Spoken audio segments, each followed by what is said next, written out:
Hello guys, welcome back to Education IQ. I hope आप सब अच्छे होंगे। तो डेली का हम लोग जो द हिंदू न्यूज़पेपर पढ़ते हैं, जिसमें 8 से 10 मिनट के अंदर अंदर मैं आपको पूरा द हिंदू न्यूज़पेपर कवर करवाता हूँ। कोई भी इंपॉर्टेंट न्यूज़ हो आपके एग्ज़ाम के रिलेटेड या फिर करंट अफेयर से रिलेटेड, उसको हम लोग इस सेशन में कवर करते हैं। तो रेगुलरली इन सेशंस को देखो, आपको पता चलेगा किस तरह से न्यूज़पेपर को पढ़ना है, किस तरह से न्यूज़पेपर को अप्रोच करना है। और साथ साथ में 10 मिनट के अंदर आप पूरा द हिंदू न्यूज़पेपर कवर कर लोगे। जो भी इंपॉर्टेंट न्यूज़ होगी, करंट अफेयर होगा। तो स्टार्ट करते हैं आज का द हिंदू न्यूज़पेपर। मेरा नाम है अभिलाष। तो फर्स्ट न्यूज़ क्या है? Ministry of home affairs seeks to pacify truckers protesting new hit and run law.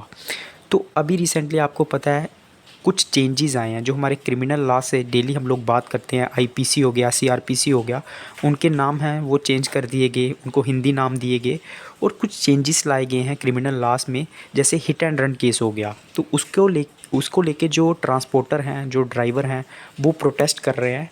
क्योंकि ये जो बिल आए हैं ना, इसमें साफ साफ लिखा हुआ है कि अगर हिट एंड रन का कोई केस होता है, हिट एंड रन मतलब किसी को मार के या फिर गाड़ी मार के भाग जाना, तो उसमें जो है 10 साल की जो है आपको सज़ा होगी, इम्प्रिजोनमेंट होगी। तो उसी को लेके जो है प्रोटेस्ट चल रहा है। तो उसके बाद जो हमारे अजय भल्ला हैं, ठीक है, यूनियन होम सेक्रेटरी, उन्होंने बोला है कि हम लोग जो हैं इसको लेके अभी ये जो लॉज़ हैं वो इम्प्लीमेंट नहीं हुए हैं, तो अभी हम लोग इसको लेके डिस्कशन करेंगे, कंसल्टेशन करेंगे जो भी ट्रांसपोर्टर हैं उनके साथ, उनकी जो यूनियन है। उसके बाद हम इसको लेके कोई ना कोई डिसीजन लेंगे। तो आप लोग जो है वो स्ट्राइक मत करो, क्योंकि जो ट्रांसपोर्टर थे वो स्ट्राइक पे उतर आए थे। तो यही इसमें न्यूज़ है और कुछ इंपॉर्टेंट नहीं है। नेक्स्ट न्यूज़ के ऊपर चलेंगे।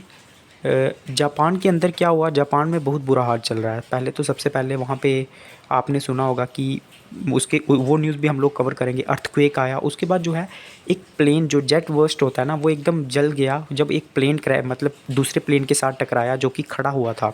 ठीक है, खड़े प्लेन मतलब ग्राउंड में ये दो प्लेन टकराए, जिसके बाद जो है काफ़ी आग लगी और 5 लोग इसमें जो है वो मारे गए। तो जापान के रिलेटेड आपको क्या याद रखना है कि जापान की जो कैपिटल है टोक्यो के अंदर ये सारी चीज़ें जो है वो हुई हैं। नेक्स्ट न्यूज़ के ऊपर हम लोग चलेंगे। जो भी इंपॉर्टेंट होगी उसको मैंने हाईलाइट किया हुआ है। जो फ्री मूवमेंट होती थी ना म्यांमार बॉर्डर के ऊपर, म्यांमार के साथ हमारे काफ़ी अच्छे रिलेशन थे, लेकिन आपको पता है वहाँ पे जो है ना मिलिट्री कूप हो रखा है। मतलब मिलिट्री ने वहाँ पे कब्जा कर दिया है, ठीक है, जो वहाँ की डेमोक्रेसी थी उसको ख़त्म कर दिया है। तो अभी थोड़े से जो है ना खतरा रहता है, बॉर्डर पे थोड़ा थ्रेट रहता है। तो जो फ्री मूवमेंट होती थी ना लोगों की, क्योंकि वहाँ पे कोई फेंसिंग नहीं है, हम लोग म्यांमार में जा सकते हैं आराम से बॉर्डर एरियाज़ पे। तो उसको बोला है कि उसको जल्दी बंद कर दिया जाएगा और जो भी इंडिया में आएगा वो वीज़ा लेके आएगा, विदाउट वीज़ा जो है वो एंट्री नहीं होगी। ये जो है हमारी होम मिनिस्ट्री ने कहा है, डिफेंस मिनिस्ट्री ने कहा है। नेक्स्ट न्यूज़ के ऊपर हम लोग चलेंगे जो भी इंपॉर्टेंट होगी आपके एग्ज़ाम के लिए। पॉलिटिकल न्यूज़ को हम लोग कवर नहीं करेंगे क्योंकि वो ज़्यादा इंपॉर्टेंट नहीं रहती है। तो इसमें जो है अगली जो हमारी न्यूज़ है वो है, ये आर्टिकल है इंडिया और मालदीव्स के जो रिलेशन है ना उसको लेके ये आर्टिकल है। अभी रिसेंटली नए प्रेसिडेंट बने हैं मालदीव के, उसके बाद काफ़ी बदलाव आया है इंडिया और मालदीव्स के रिलेशन में। मालदीव्स आपको पता है आइलैंड है, श्रीलंका के नीचे है इंडिया का, अगर आप पूरे वर्ल्ड का मैप देखोगे तो रिसेंटली क्या हुआ, एक हाइड्रोग्राफिक सर्वे कर रहा था जॉइंटली इंडिया और मालदीव, ठीक है। तो इसमें क्या होता है, हाइड्रोग्राफिक सर्वे में क्या होता है, जो ओशियन होता है, जो मतलब सी वाटर होता है, उसको देखा जाता है, उसका सर्वे किया जाता है कि कितनी उस पर कंस्ट्रक्शन की जाती है। और ये सारी चीज़ें बहुत हेल्पफुल होती हैं मैरीटाइम डिफेंस को लेके, कि किस तरह से आप लोग मतलब टेक्नोलॉजी का यूज़ कर सकते हो, किस तरह के टैक्टिक्स का यूज़ कर सकते हो वाटर के अंदर।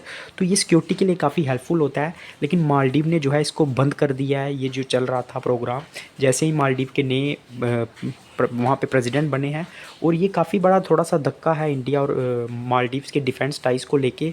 और एक कोलंबो सिक्योरिटी कॉन्क्लेव है, मतलब एक मीटिंग होती है किसकी, कोलंबो सिक्योरिटी कॉन्क्लेव की, मतलब 3 कंट्रीज़ इसमें शामिल हैं, इंडिया, श्रीलंका और मालदीव।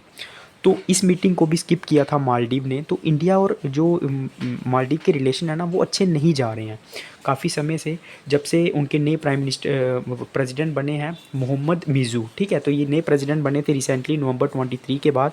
इन्होंने सबसे पहले इंडिया के जो आर्मी रहती थी मालदीव में, वहाँ पे मतलब सी वाटर शोर में वहाँ पे रहती थी, उसको वहाँ से हटा दिया सबसे पहले।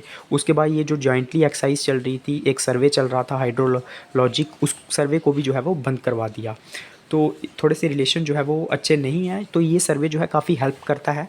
लेकिन इसका कारण क्या है? सबसे पहले हम लोग इसके ऊपर बात करेंगे कि ये मालदीव ने ऐसा क्यों किया है, क्योंकि ये जो यूनाइटेड नेशन कन्वेंशन है ना लॉ ऑफ सी के ऊपर, ये उसके खिलाफ है। और दूसरा ये है कि इससे क्या होता है, आपकी कंट्री की सिक्योरिटी को भी थ्रेट हो सकता है।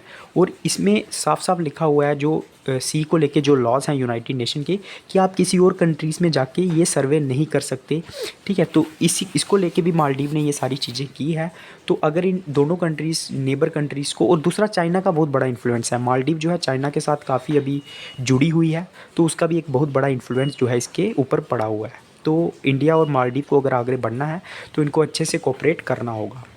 नेक्स्ट न्यूज़ के ऊपर चलेंगे। और एक और चीज़ बता देता हूँ, मालदीव की जो कैपिटल है वो है मेल। तो पूरा मैंने आपको समरी बता दी। नेक्स्ट न्यूज़ के ऊपर हम लोग चलेंगे। West Asian nation hold the highest number of Indians in jails abroad.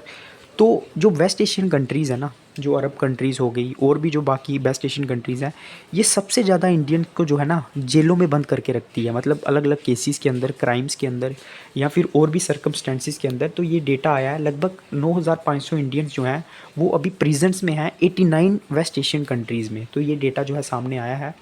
तो इसमें बहुत सारे जो हैं केसेस आते हैं जेल्स के, जैसे कतर के अंदर बहुत सारे हमारे इंडियंस जो हैं वहाँ पे हैं, कनाडा और यूके के अंदर भी हैं। तो बहुत सारे फ़िशरमैन को पकड़ा जाता है। जैसे अगर कोई भी जो फ़िशेस को पकड़ते हैं उनको डिटेन किया जाता है पुडुचेरी के अंदर। और अभी कतर के अंदर आपको पता है, जो मैं डेली न्यूज़ को कवर करता हूँ, जो 8 नेवी के हमारे ऑफिसर्स थे रिटायर्ड, उनको फांसी की सज़ा हो रही थी, जिसको गवर्नमेंट ने हमारी जो है नेगोशिएशन करके उसको थोड़ा सा कम्यूट कर दिया, बंद कर दिया। और भी बहुत सारा ऐसा डेटा है जो इसके रिलेटेड यहाँ पे लिखा हुआ है। तो नेक्स्ट न्यूज़ के ऊपर हम लोग चलेंगे, जो भी इम्पोर्टेंट होगी आपके एग्ज़ाम के लिए। तो नेक्स्ट न्यूज़ जो है, हाँ, ये जो है सुप्रीम कोर्ट ने सेंटर को बोला है कि आप बताओ आपने कौन कौन से स्टेप लिए हैं जो ट्रेन एक्सीडेंट होते हैं उनको बंद करने के लिए। तो ये डेटा जो है सुप्रीम कोर्ट ने सेंटर से मांगा है, क्योंकि लगातार जो है हर साल कोई ना कोई एक्सीडेंट होता है ट्रेन का। तो उसको लेके जो है सुप्रीम कोर्ट ने डेटा मांगा है। नेक्स्ट न्यूज़ के ऊपर हम लोग चलेंगे। Women stop can now nominate children our spouse for pension. ठीक है, तो ये क्या है कि जो भी वुमेन स्टॉप रहता है, वुमेन स्टॉप मतलब जो भी औरतें काम करती हैं ना, जो भी गवर्नमेंट जॉब में है, तो वो क्या कर सकती है, अपने बच्चों को भी नॉमिनेट कर सकती हैं। ज़रूरी नहीं है कि अपने पति को ही वो नॉमिनी बनाएंगे अपनी प्रॉपर्टी का या अपनी पेंशन का। तो ऐसा किन केसेस में हो सकता है? ऐसा उन केसेस में हो सकता है जिन केसेस में उनका जो स्पाउस है उनके साथ उनका डिवोर्स केस चल रहा है, या फिर उनका जो है डोमेस्टिक वायलेंस का केस चल रहा है।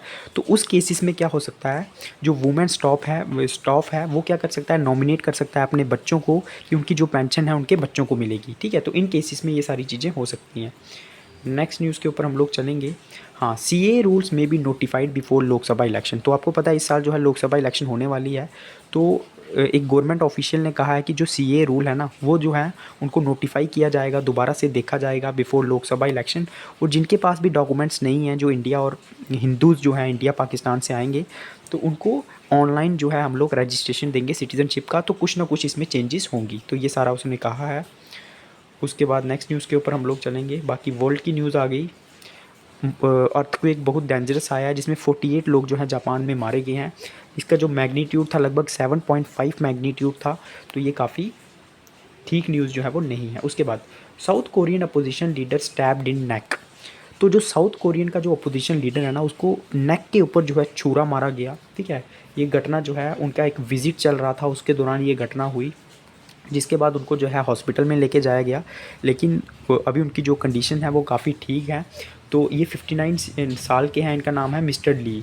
तो इनके ऊपर ये हमला जो है वो किया गया।